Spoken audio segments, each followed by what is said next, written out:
Howdy y'all, this is turn number 61, being recorded on April 28th, 2021. We had a couple of extensions this time around, and basically what I think happened is the ball player asked for an extension since the Abysia player was stealing quite a few times, and he hopped on Abysia, so Abysia actually took its turn this time around. And I'm also assuming there's some diplomacy going on in the background. So over here, Vanheim has proclaimed something. This is the uh, rogue state of Vanheim that broke off from their team consisting of Lanka, Marignon, and I forgot who the other team was. And they are saying, "Our time has come. For 30 months we've prepared, we grew stronger. While you rested in your cradle of power, believing your people were safe and protected. You were trusted to lead your nations, but you were deceived. As our powers and the infernal forces have blinded you, you assumed no force could challenge you, and now, finally, we have returned. We are deceived. And now, your world shall fall." I'm not sure who he is directing that to, but he ended up casting um a global enchantment called Blasphemy, and that just made our dominion spread out a little bit farther, and now we're getting attacked by demons here and there, but anyways, oh no, anyways, ritualistically didn't find anything too interesting. Casting Mindhunt on that big elemental Overlord did nothing. Actually, hold on, I didn't check what this did. Okay, nothing special.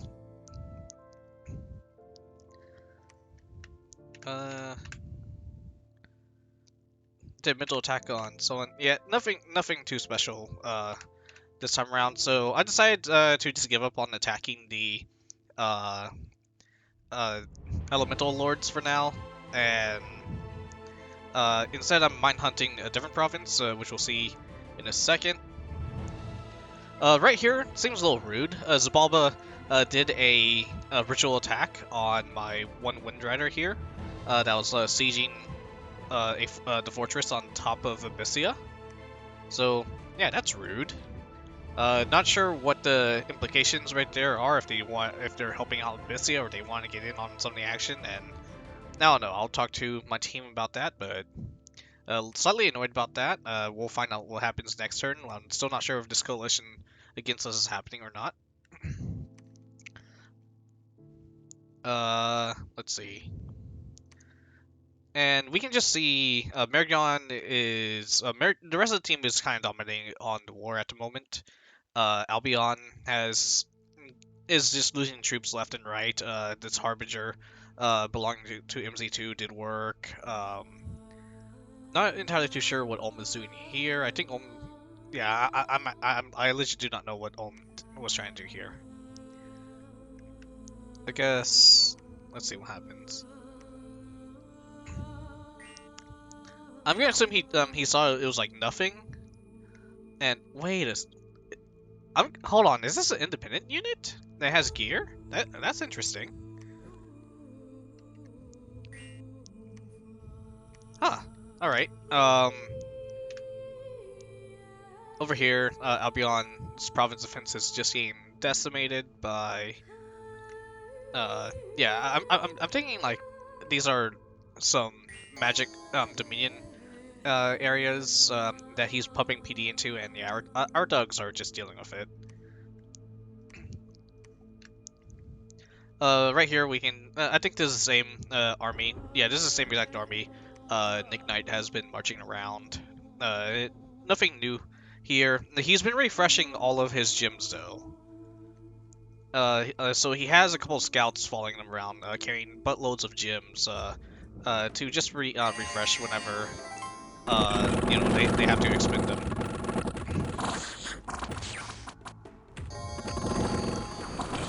And yeah, it's a massacre.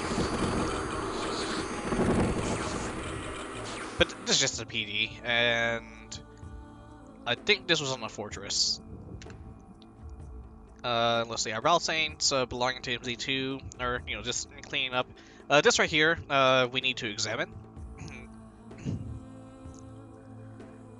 So, yeah, we have an Ember Lord with Swiftness Sword, so it does about 5 attacks per square, all armor piercing, or actually they're not armor piercing, they just do a buttload of damage. It's going to have about, let's see, Cast Iron Skin, so it has shock resistance, but it doesn't have any cold resistance. It has some fire resistance, or it has a lot of fire resistance. A lot of poison res also, apparently. It's a magic being that has 31 protection, high defense skill. Casts Body of Flames, and it only casts 2 buffs and then goes in. And it kills one of our free spawning ICBMs. Losing one of them is expected. They're just fun to kind of send at people not expecting it. So it has a massive fear aura. It has good armor, and yeah, and has low MR. So technically, this fella is more likely to get hit by Mind Hunt than his Brethren I was targeting earlier. Especially now that he no longer has a potential Astral Mages protecting him. I'm gonna next time he's in range, I'm going to try to shoot a couple of Mind Hunts his way. If not, I'm gonna just kind of pile a bunch of Giants on top of him with specific gear meant to fight him.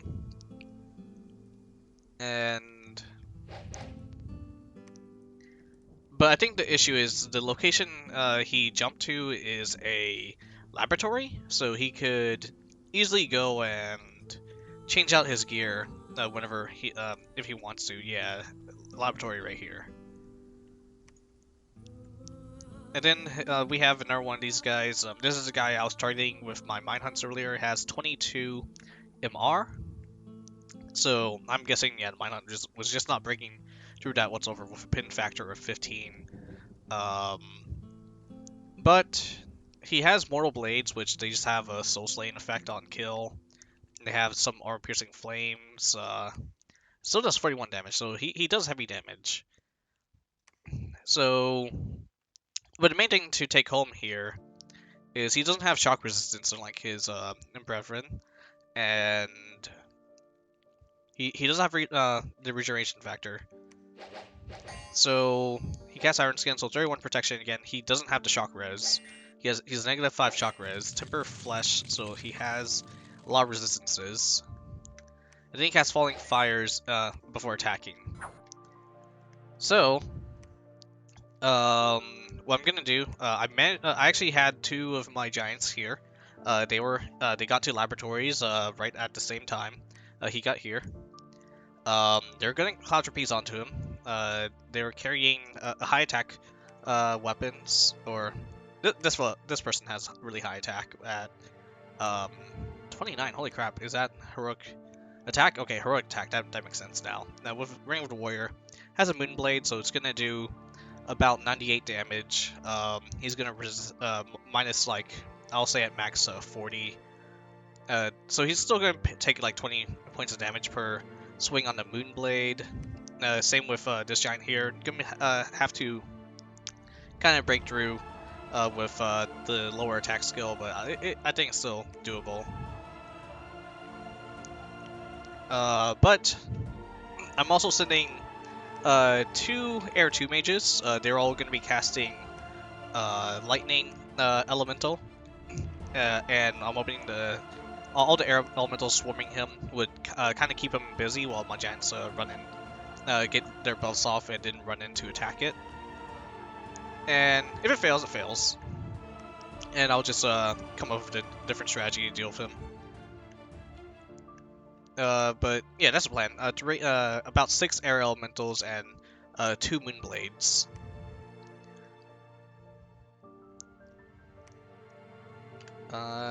Okay.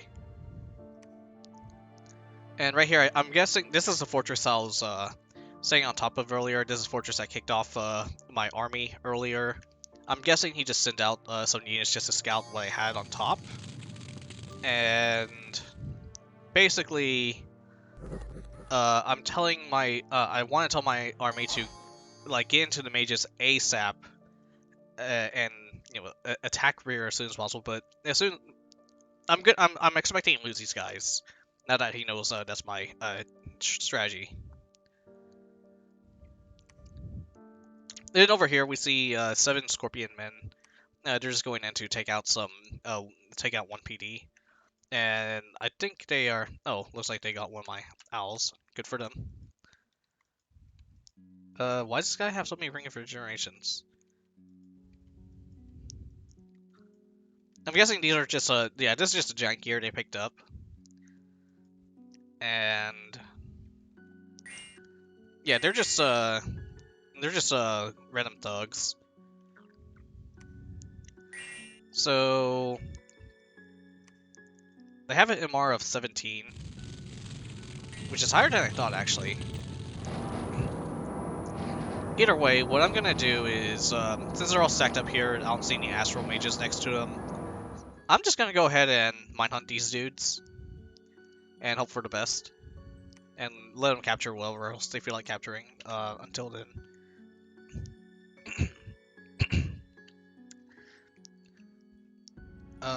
let's see.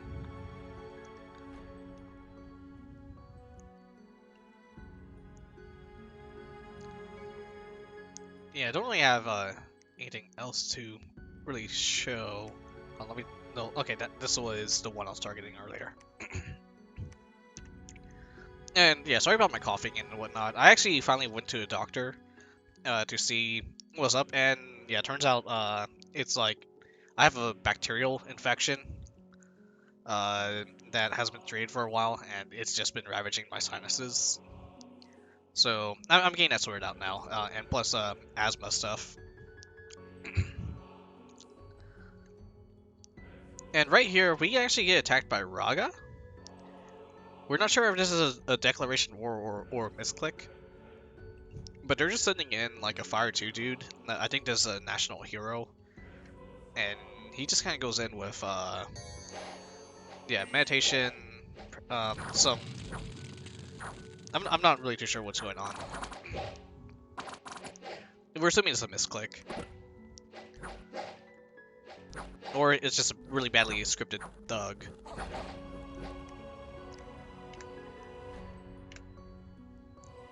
And right here, this was one of the fortresses I was standing on top of, and Aaron Zeminir's battalion moved in and broke down the gates immediately. And at this point, y'all should know what's gonna look like.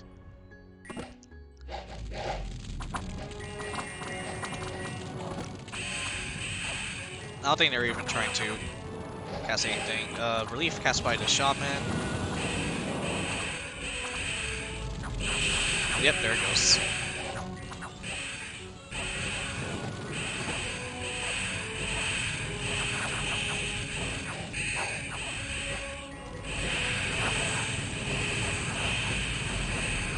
And it's basically at this point that Arizamir's entire army is on top of Nabah. So I think Nabah is basically falling at this point.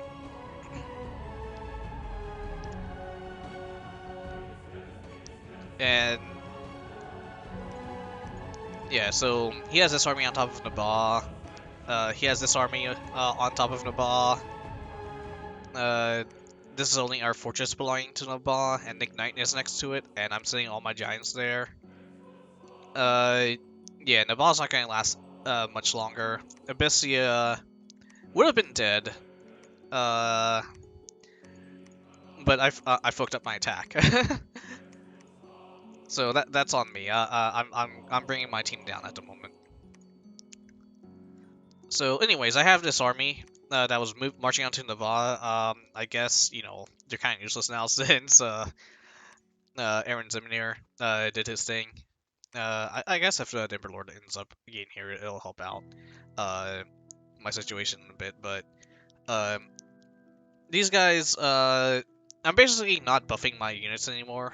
I just have a slave comedian going on. Everyone's gonna cast Enslaved Mind at least once, and then the rest of them is gonna cast Gifts from Heavens or like any other nuking spells for the most part.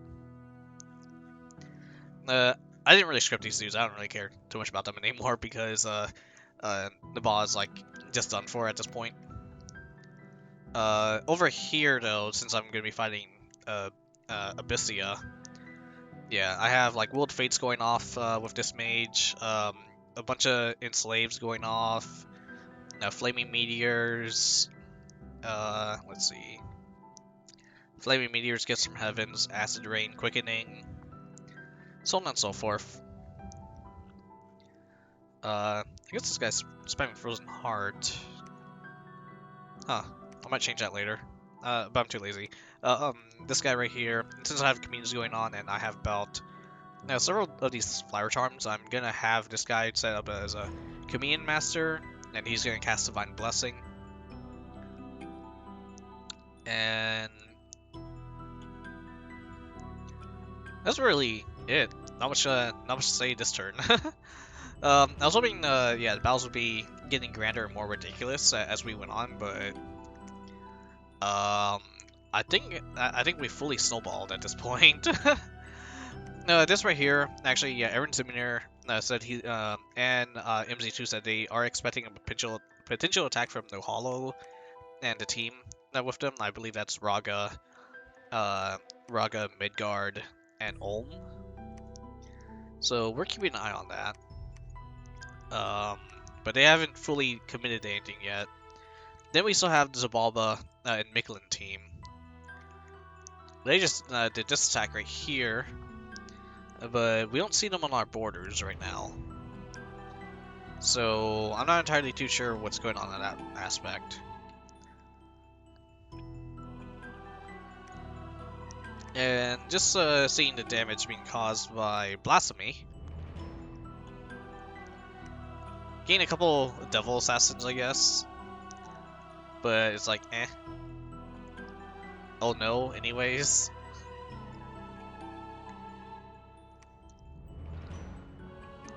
And we can look at the score graphs. And with our Dominion, yeah, Dominion dropped for everyone. But compared to, but ours kind of is still pretty high compared to everyone else. So,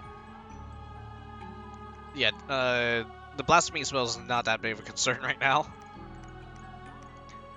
Anyways, that is really it for this turn. I'll see you guys for turn number 62.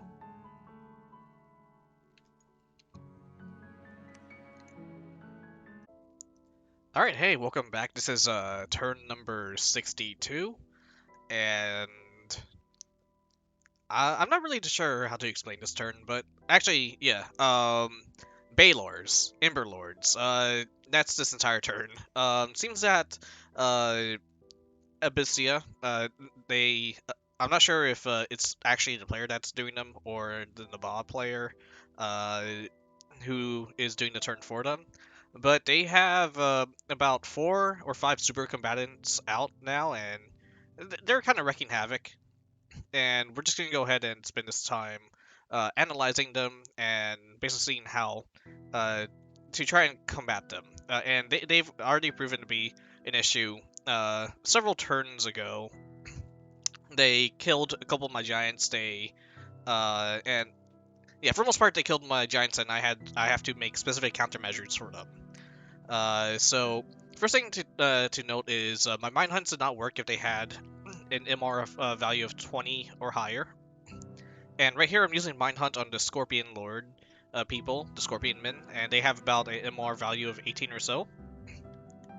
And for the most part, I have a penetration factor of 15 with these Mine Hunts, and they are not always successful, but there is a chance of me killing the ScorpiorMen.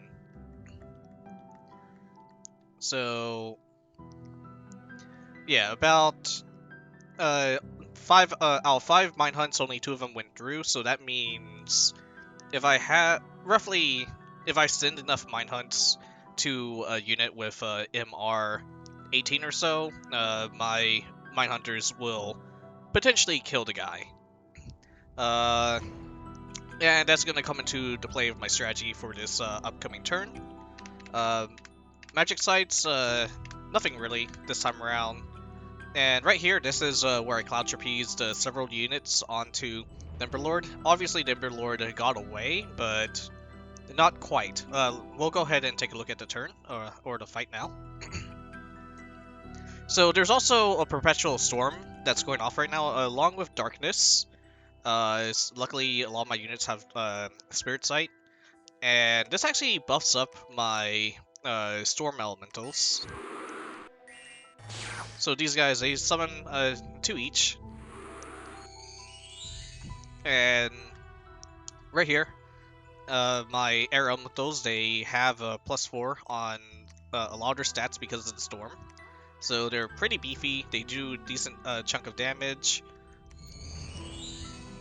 And for most part, unfortunately, they don't do enough damage for the Emberlord to care about. He's regenerating way too much HP, and he is basically killing off my Air Elementals pretty quickly. But they do serve as a distraction. Because he is busy on the Air Elementals, my Giants back here can go ahead and buff up. Though that said, because he can't fly in a storm, he would have to walk the distance, so that would also buy some time. So they're just lightly wounding him. But if I had enough of them, they would eventually overpower his HP, like regeneration. So my Giants finally come in, and immediately they are taking massive chunks of damage onto him with the Moonblades. Doing about roughly 42 damage a hit when they do hit.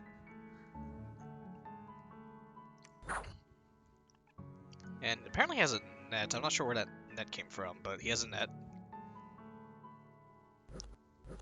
And yeah, so about we'll round up to 90 damage there, and he's it's not gonna be easy for him to heal that. I wonder if that's because of the Mortal Blade. He gets down to 53 HP, and he's decided he's had enough. Another volley of Moonblades like that, and he's dead. So he starts to retreat, and my Giants can't catch up with him. So he's had enough. He gets off the battlefield, and this guy does not have anywhere to retreat to. So he's effectively he's been killed off. I don't have to worry about that Emberlord now. But we have this Emberlord to deal with. Most of them are going to have the same equipment. This guy has a Ring of Tamed Lightning, so he understands that he has a lightning resistance issue, but he's weak to cold now, so if I want to get the jump on him, I'm going to bring several cold attacks, or the Moonblades will do just fine against him. The Sword of Swiftness, they don't do armor piercing, but they do heavy damage overall, so that'll still be a problem against my Giants, but he only has an MR of 18. So, remember what I said about the Scorpion Men? 2 out of 5 times, it'll kill them with the MR 18. So I'm gonna be, I'm actually gonna be having all my guys mine hunt this province, and hopefully this will get rid of this guy. Now down here, we have another Emberlord. This guy, I think this was the guy I was targeting for the longest time. He has MR 22. But he has no lightning resistance, and I think I'll use the same strategy against him. But I'll need to get into the laboratory first. I don't know why he casts Iron Warriors though. You could just cast Iron Skin.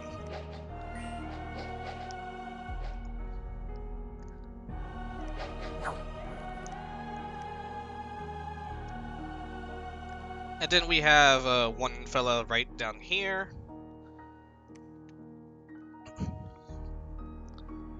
And this Emberlord, less equipped, just less equipped. I could also mine hunt this fellow, but he's out of range. So we'll just deal with what we can in the meantime. Actually, I need to check that. Did he just ethereal himself? I mean, it's not gonna make much difference for my army, but Iron Skin, Body Flames, yeah, okay. Summon Earth Power, and go in.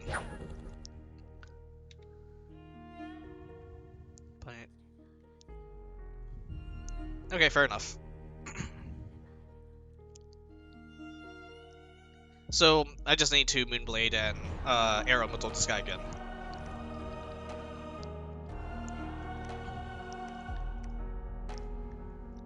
Alright.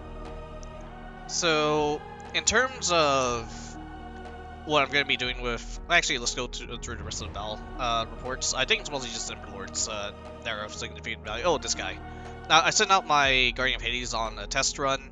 I fucked up the scripting, and I ended up losing about 10 gems. I ended up losing a Drisol Mace because of my ineptitude, so I have this guy all the way up front when he should be in the back. And over here, the Guardian of Hades, Kerberos, has this chill aura, and it's going to just mess up my poor mages here. He gets quickness, but I'm not sure who he had quickness on. Yeah, who that got quickness? I'm hoping he... Oh, yeah, okay. And yeah, you see he's frozen solid right there.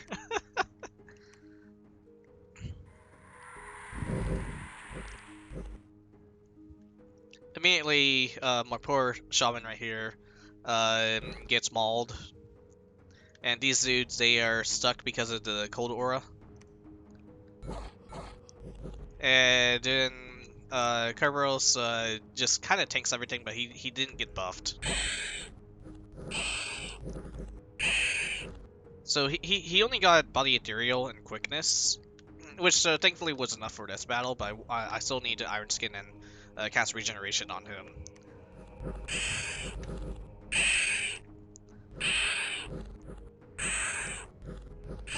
But pretty cool overall.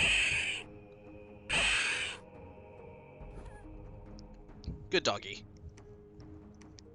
So I think I'm sending him back to the laboratory so he can get more mages to buff him. And right here, this is the end of Yomi. This was the very last province that AI Yomi had, so Yomi is eliminated from the game finally. And right here, Ur sent in some of his giants to take over a throne province. I think this is the Throne of Life? I'm not too sure. Oh yeah, and they stole one of they stole this giant from him earlier.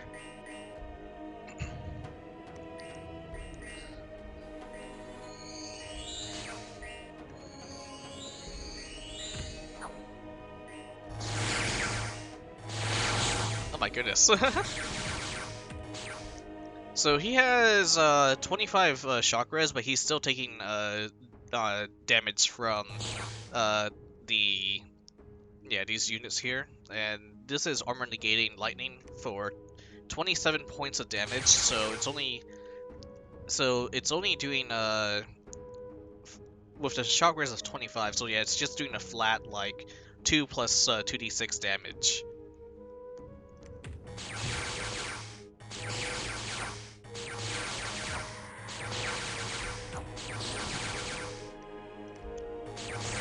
And even then, yeah, we can see this is quite a battle for Aaron Zemnier. Eventually, the Watchers do run out of electric strikes or lightning strikes, and yeah, we have the giant. It just regenerated through everything, and that's it for the Watchers, I'm guessing.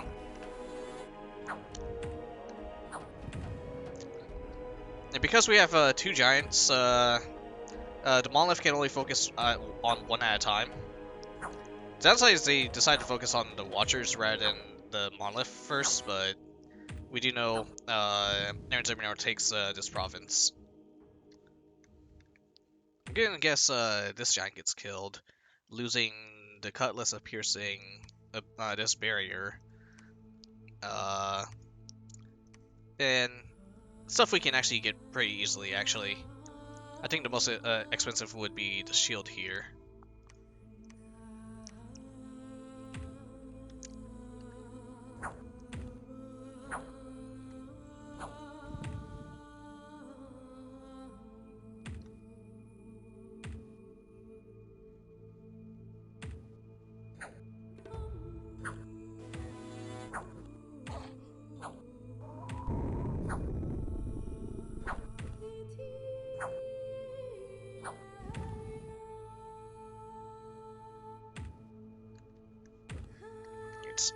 And looks like, was that a petrify?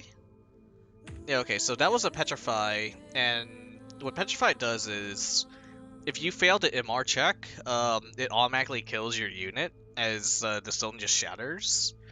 And looks like because it hits the 100 round timer, the monolith basically routes, or I guess it just ends up getting the HP route break, and once it hits that, all the leadership becomes 0.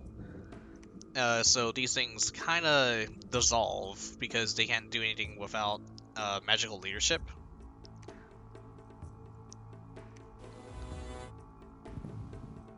And there's another petrify.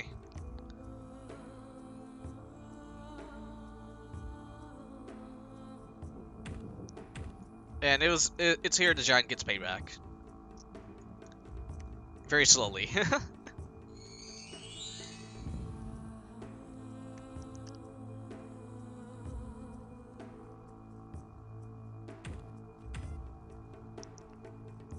And yeah, still, yeah, quite a hefty throne in order to deal with. And let's see. And over here, this was the ScorpionMen attack force that Abysia was sending out to attack me with. I believe they had 7 earlier. I killed 2 of them. And they have MR17 here.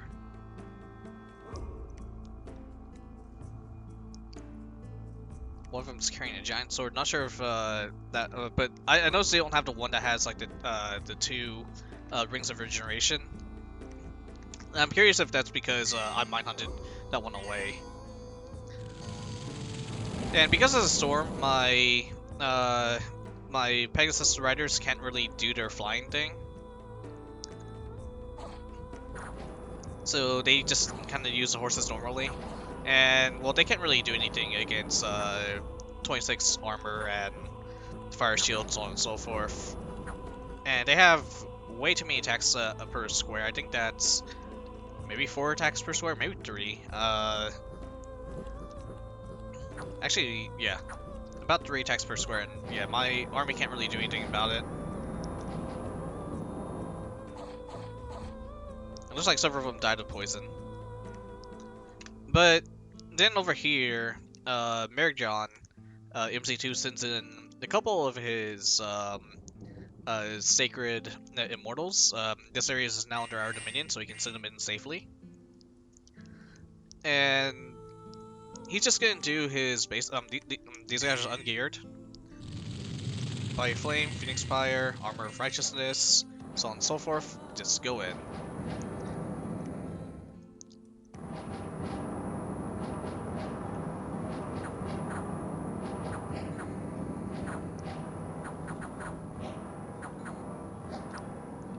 I think one of them got sniped out or something, or retreated. Because yeah, there was 4 and one of them went away. So he managed to kill 2 of them. I'm not sure what happened to the other 2. It says 3 units of this person treated on their own. 2 of them made it back safely to friendly territory. Yeah, not sure who's that referring to.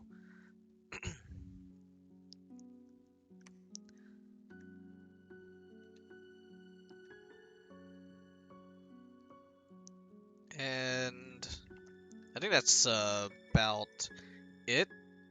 The main, and these right here is all from Blasphemy. I lost, like, we only lost 1 commander here. That's like one of my priestesses that I can get like every turn. And well, because the entire world is just covered in darkness and a storm right now, economy kind of took a complete nosedive. So we're not going to be able to. So I wasn't able to really recruit anything this turn, which is annoying. I did finish Silver Fortresses. I've been trying to get going. So I finally have a fortress here, or a palisade. I have a palisade here. And yeah, basically I can finally start recruiting some enchantresses soon. And this is basically gonna be my dedicated Climb of Pearls crafter, because holy crap, I've been needing one for a while.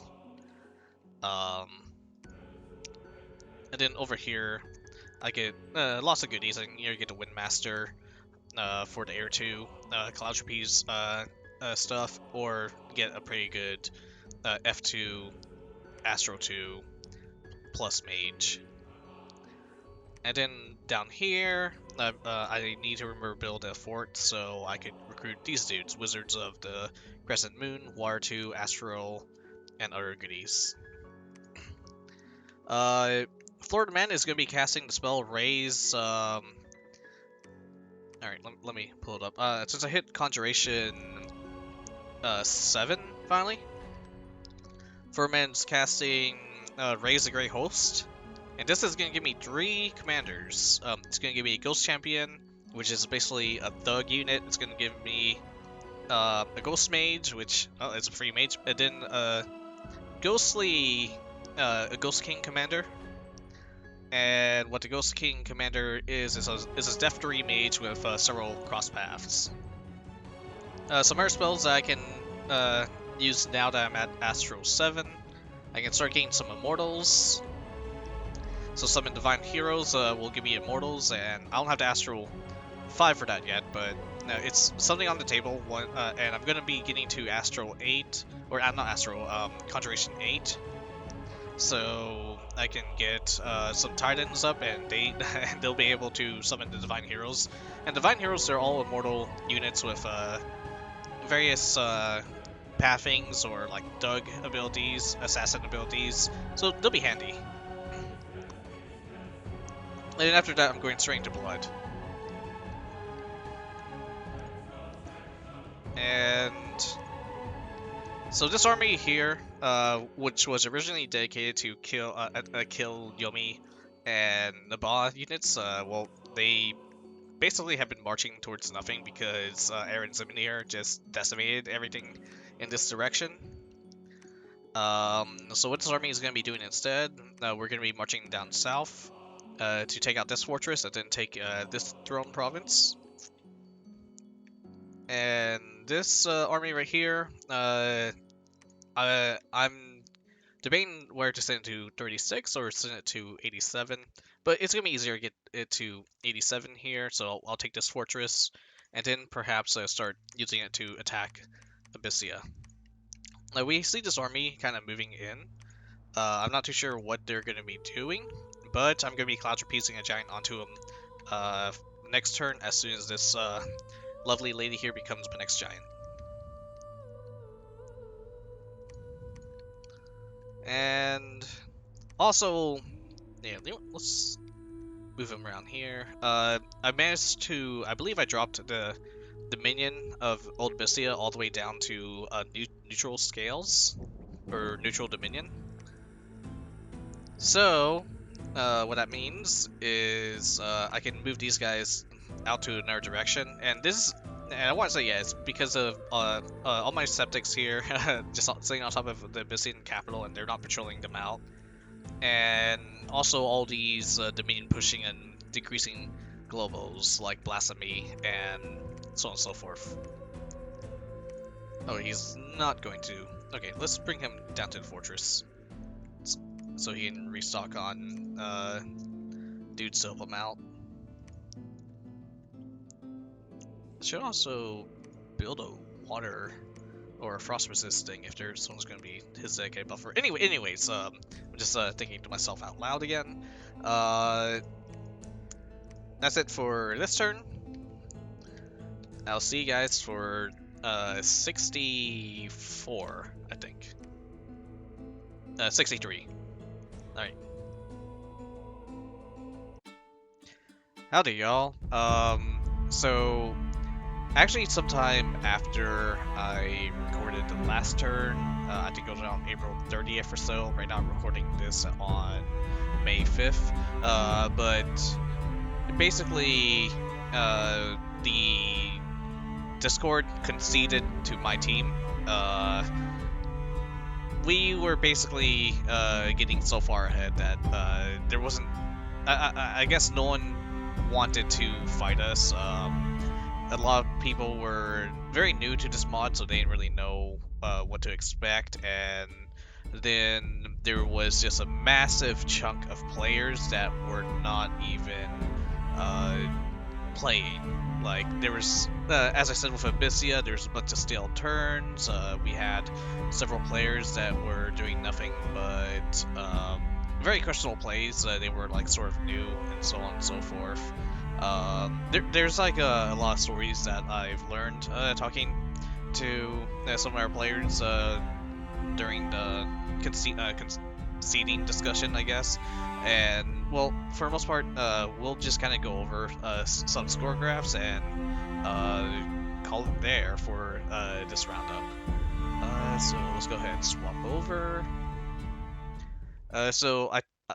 These are the score graphs. It's still on the same turn I showcased last time, but we'll just try to get an idea of what we're seeing. And so, yeah, so for the most part, Agartha's team with the statistics were relatively newer players from what I've heard.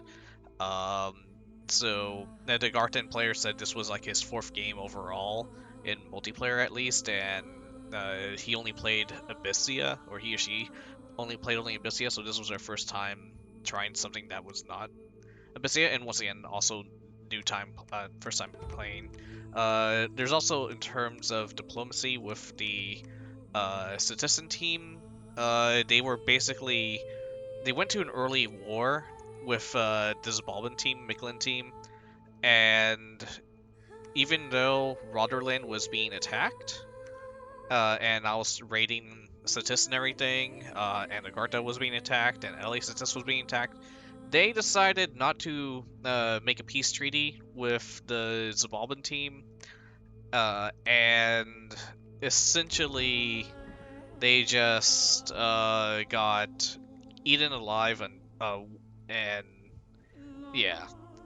And I remember the Zabalban MacLeod team had nothing to, like, they didn't want to go to war with us. I guess it might have been because we kind of got the Statist team off their back, but that's one of the reasons why Statist was more or less ignoring me for the most part. They sent a couple of troops to help Roderland, but for the most part, they wanted to dedicate all their time fighting Zabalba. And also, yeah, we kind of knew that the MA Statist had understood how to fight my flying Pegasus units.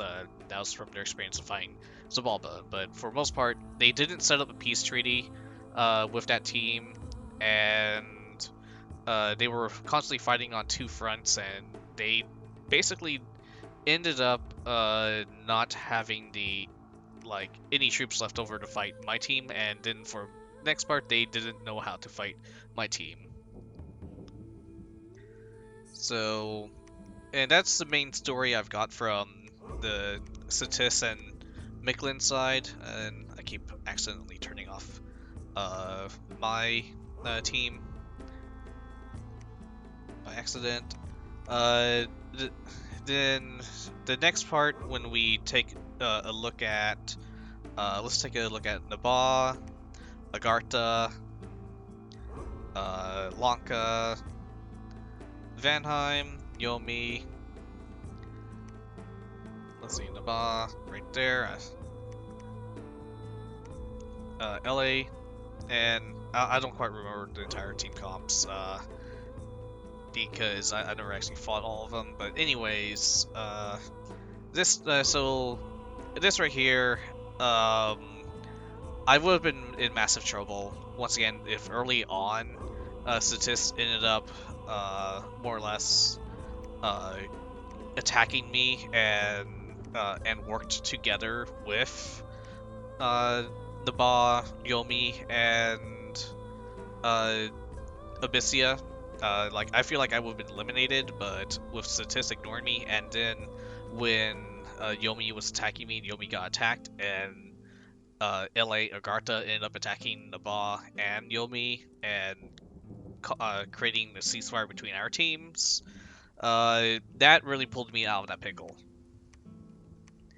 And then at the same time, when basically Aaron Zevenir, he's considered something kind of known as a uh, diplo monster. Like that's the thing he loves to do. He just loves to do diplomacy, left and right. Uh, Aaron Zevenir convinced the uh, Om, Raga, uh, Nuhalo, and I don't remember who their other member was. I might already have it toggled, but it was Midgard or one Vanheims. I think it was Midgard. That was it. So it became a 3v1 against team LA Marignon, Lanka, Vanheim, and then the old Vanheim. But there's some weird roleplay that was happening, like meme roleplay that was happening on the old Vanheim team, and they said, "Oh, I should succeed from the Union or something," and he decided to bring that into actual gameplay. So what ended up happening was we managed to pull off this 3v1 against LA Marigon team, and then their Vanheim player decided to just say, "Yeah, I'm not participating just for the shits and giggles," and that just caused because he didn't participate. Marigon, we see Lanka, LA Marigon, and uh, was it New Hollow just kind of not New Hollow, but they get swallowed up alive, and they didn't have the support to Vanheim did manage to stay up until the end, but at the very end he basically said, "Oh, by the way, I never betrayed my team. I'm now casting these rituals that will make your Dominion dip, but in the end, it actually helped my team more." So it was quite literally the "oh no" anyways moment, and so yeah, massive miscoordination. So we have what ends up happening is we have two teams that are completely miscoordinated. That being the Satis Agartha team and the LA Marignon Vanheim team. And so the other teams that we're left with are the Ulm team with Midgard, Raga, and New Hollow, and then we have the Zabalpa team, who's been completely, I guess they were drenched in damage from the Satis team, like they took the brunt of everything and weren't able to recuperate, I believe, something like that. I don't know what they did most of the game, in all honesty, but we had to, I think they mostly played against the AI because they were complaining left and right about all the werewolf attacks. So we have the Albion team, and Albion apparently, yeah, they said they gave up after a little while, so that's why we didn't see any scripting on their part in the end. We have the Naba, who honestly did put up a decent fight. We have Yomi, and Yomi was apparently broken with this because and broken in a bad way, not in a good way that helps them. Like they had no way to get free spawn units. They had to summon all their Oni using gems. So they really got the shit in the stick there. They couldn't do anything. And then we're so that team's like out of it. And then we have Abysia, who, as we saw in the last couple turns, Abysia was terrifying. I did not want to deal with Abysia, and I had to like try and make a specialized army to fight Abysia. They started staling left and right, probably real life issues, probably something else that came up. So, but that makes 2 out of 3 uh, nations like basically not being played that well at the moment. Well, Albion gave up, so you have just really Nabaa being the main threat at the end there. So and then one nation's not going to do anything against 4 coordinated players. So the other nations that we're left with would be Ulm, Midgard, Raga, and Hollow. And what ends up happening to New Hollow? Well, New Hollow, they lose 2 of their members. I'm not entirely too sure what happened, but basically the team leader, who's his username's like Bing Ling something, uh, Bing Zhao. Well, either way, he or she had to play basically 2 or 3 of nations every single turn, and I'm guessing at that point, they just went on full, we're like automated administrative mode, so they didn't really do anything that well. They couldn't get any substitutes to join in. A substitute did offer to join, but that was LA, or EA Vanheim with the strange, "Oh, I'm going to succeed from the Union" diplomacy, and yeah, no, we weren't gonna let them join in. At least that's what I think happened. But basically, this entire game was just my team being fully coordinated. This is not also our first Dominions game together. Like Aaron Zimnir, MZ2, Nick Knight, we all know each other, like actually know each other, and we were able to. And I am basically was introduced to the game by MZ2. MZ2 introduced the game to Nick Knight and Aaron Zimnir. They introduced it to me. So basically, yeah, we actually know each other. We know how to communicate. And another thing is, we actually made our build based off of actual like synergy. Whereas other teams, we have people attempting memes. Apparently, yeah, like with the Zabalba team, they just said, "Oh, we just want to go all into blood." But then when it came to going all into that Hell Blessed Blood meme, they were like, "Wait, hold on, how does the memes enhance work?" So they couldn't really get that coordinated. And then you got the ragtag Red Rad, who was basically game admin as LA Marignon, and then you have Vanheim with the weird secede from the Union meme. I yeah, that obviously did not work whatsoever. And with LA Marignon, I think there was a way for him to get like if he managed. Maybe it was possible that if he stepped off of Yomi or stepped off of Ur, he wouldn't have forced the diplomatic sway, say getting all their teams that bordered LA Marigon to attack. I don't know, like there's a lot of, there's things that diplomatically could have happened that could have prevented his dare I say gangbang. But we also had LA Marigon and Vanheim, Lanka, and I keep forgetting who their last member is, but we've had Vanheim.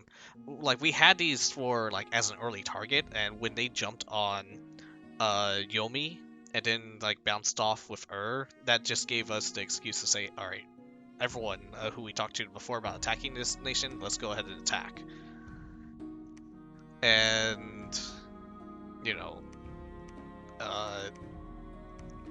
it's just basically everything with our team seemed to have a really bad habit of falling apart, whereas we can kind of see my team like we typically stuck everything together. Like now, if everyone was still playing, so we had the Zabalbas left.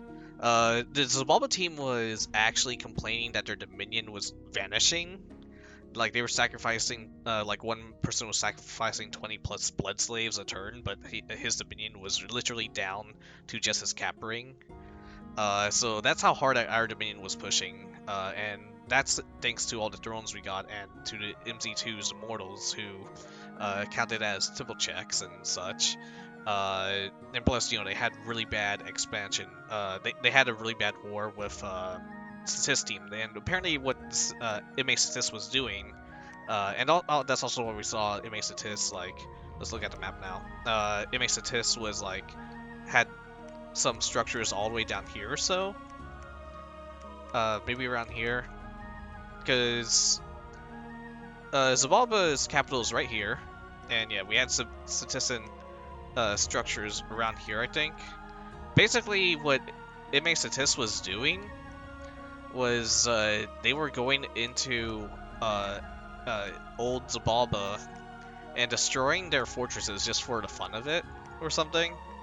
Ruining their economy, and yeah, it just really hurt them. And yeah, now that I think about it, yeah, this is LA Zabalba here, and they only have like 2 candles over here. It'd be nice if we still had Eyes of Gods up, but it got sniped out. So yeah, that's how our Dominion was pushing really hard. And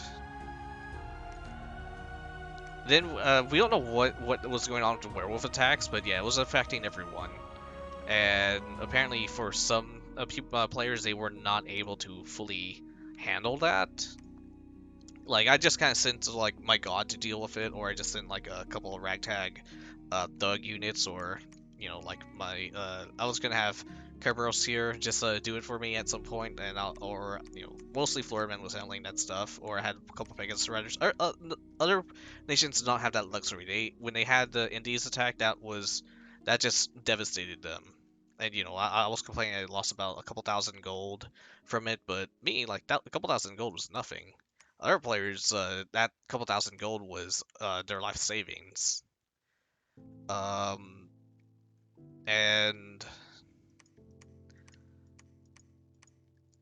that's I can't really say anything else.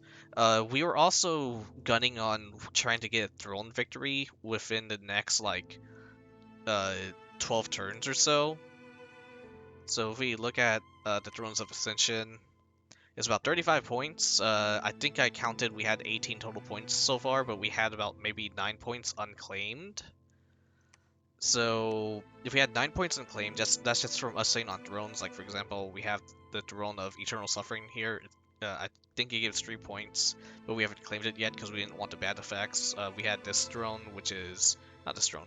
This throne, which is the throne of misfortune, gives us 2 points. So we had a couple. Yeah, we're sitting on top of thrones that we didn't want to claim until later. So I think I calculated if we attacked 3 throne provinces belonging to the Abysia team. Here's one right here.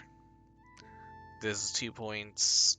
We're adjacent to another. It's this one right here, which we were sieging.